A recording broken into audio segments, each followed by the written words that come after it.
അപ്പോൾ hello guys, ഇന്ന് നമുക്കൊന്ന് വരികയാണ് മോട്ടോറോള G34 എന്ന് പറയുന്ന മോഡലാണ്. ഇതിൻ്റെ ഡിസ്പ്ലേ പൊട്ടി ഡിസ്പ്ലേ റീപ്ലേസ്മെൻറ്റിന് വന്നേക്കുന്നതാണ്. അപ്പോൾ അത് ചെയ്യാനായിട്ട് നമുക്ക് ഹീറ്റ് ചെയ്ത് ബാക്ക് പാനൽ ഊരി മാറ്റാം. ബാക്ക് പാനലിന് ഊരി മാറ്റിയതിന് ശേഷം നമുക്ക് അതിൻ്റെ സ്ക്രൂ എല്ലാം സ്ക്രൂ ചെയ്തെടുക്കാം. എന്നിട്ട് നമുക്ക് ഇതിൻ്റെ സിംറ്റർ ഊരി മാറ്റാം. എന്നിട്ട് ഇതിൻ്റെ ബാക്ക് പാനലിൻ്റെ ക്ലിപ്പ് നമുക്ക് ഓപ്പണർ വെച്ച് തിക്കി ഇതാക്കി നമുക്ക് ഓപ്പൺ ചെയ്തെടുക്കാം. കണ്ട ബാക്ക് പാനൽ ഇങ്ങനെ ഇതാക്കിയിട്ട് ഈ തെർമൽ പാഡ് പൊക്കി കഴിഞ്ഞാൽ ഇതാണ് ബാറ്ററിൻ്റെ കണക്ഷൻ. ഇത് നമുക്ക് ഡിസ്കണക്ട് ചെയ്യാം. ഇതാണ് ഫിംഗർ പ്രിൻറ്റിൻ്റെ കണക്ഷൻ. അത് ഡിസ്കണക്ട് ചെയ്തിട്ട് നമുക്ക് ആ പാനൽ ഊരി മാറ്റാം. എന്നിട്ട് ബാറ്ററി നമുക്ക് ഊരി മാറ്റിയെടുക്കാം. എന്നിട്ട് ഇതാണ് ഡിസ്പ്ലേൻ്റെ കണക്ഷൻ വന്നത്. ഇതിൻ്റെ ഡിസ്പ്ലേയിലേക്ക് CC ബോർഡിലേക്കുള്ള കണക്ഷൻ സെയിം തന്നെ. ഇതാണ് CC ബോർഡിലേക്കുള്ള കണക്ഷൻ. അത് നമുക്ക് ഡിസ്കണക്ട് ചെയ്തിട്ട് ഹീറ്റ് ചെയ്ത് നമുക്ക് ഡിസ്പ്ലേ പഴയത് ഊരിയെടുത്ത് മാറ്റി വെക്കാം.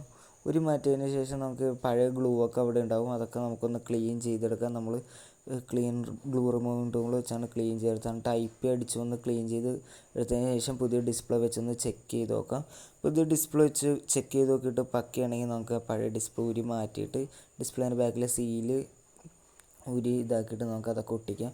ഈ മുകളിലത്തെ ക്യാമറേൻ്റെ അവിടെ ഒരു ഇതൊക്കെ ഉണ്ടാകും, സീലൊക്കെ ഒക്കെ പറിച്ച് മാറ്റിയതിന് ശേഷം പുതിയ ഗ്ലൂ അപ്ലൈ ചെയ്യാം. പുതിയ ഗ്ലൂ അപ്ലൈ ചെയ്തിട്ട് നമുക്ക് പഴയ ഡിസ്പ്ലേ കറക്റ്റായിട്ട് ഇറക്കി വെച്ച് കൊടുക്കാം.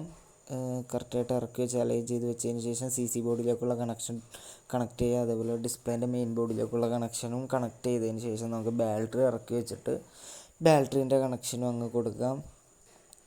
ബാറ്ററീൻ്റെ കണക്ഷൻ കൊടുത്തതിന് ശേഷം നമുക്ക് ഇതിൻ്റെ ബാക്ക് പാനലിൻ്റെ ഫിംഗർ പ്രിൻറ്റിൻ്റെ കണക്ഷൻ കൊടുത്ത് ബാക്ക് പാനലെല്ലാം കറക്റ്റ് ക്ലിപ്പ് ചെയ്തിട്ട് പഴയ ഗ്ലൂ ബാക്ക് പാനലിലും ബാക്ക് ഗ്ലാസ്സിലേക്കുള്ളതൊക്കെ നമുക്ക് ക്ലീൻ ചെയ്തെടുത്തിട്ട് ഫോൺ ജസ്റ്റ് ഒന്ന് ബൂട്ട് ചെയ്യേണ്ട. എന്നിട്ട് നമുക്ക് സ്ക്രൂ എല്ലാം ഇട്ട് പുതിയ ഗ്ലൂ എല്ലാം അപ്ലൈ ചെയ്ത് ബാക്ക് പാനലിലും നമുക്ക് അതേപോലെ തന്നെ ഫിക്സ് ചെയ്തെടുക്കാം. എന്നിട്ട് ഇനി പഴയ ഗ്ലൂ എല്ലാം തള്ളി വന്നിട്ടുണ്ടെങ്കിൽ, ഇപ്പോൾ അടിച്ച ഗ്ലൂ എല്ലാം തള്ളി വന്നിട്ടുണ്ടെങ്കിൽ അതൊക്കെ ഒന്ന് ക്ലീൻ ചെയ്തെടുക്കാം. എന്നിട്ട് സിം ട്രേയും ഇട്ട് നമ്മൾ റബ്ബർ ബാൻഡും ഇട്ടെടുത്ത് കഴിഞ്ഞാൽ സെറ്റായിട്ടുണ്ട് ഫോൺ. അപ്പോൾ ഇത്രേ ഉള്ളൂ ഈ ഫോണിൻ്റെ ഡിസ്പ്ലേ റീപ്ലേസ് ചെയ്യാൻ വേണ്ട. കണ്ട ഡിസ്പ്ലേക്ക് ഇപ്പോൾ പക്കയായിട്ടുണ്ട്, എല്ലാം ഓക്കെ ആയിട്ടുണ്ട്. അപ്പോൾ ഇത്രേ ഉള്ളൂ എൻ്റെ വീഡിയോ. അപ്പോൾ thanks for watching my video. Bye. കണ്ട ഫോണൊക്കെ സെറ്റായിട്ടുണ്ട്. ടച്ചിന് ഡിസ്പ്ലേക്ക് ഒന്നും ഇപ്പോൾ ഒരു കുഴപ്പമില്ല. കണ്ടോ. ബൈ.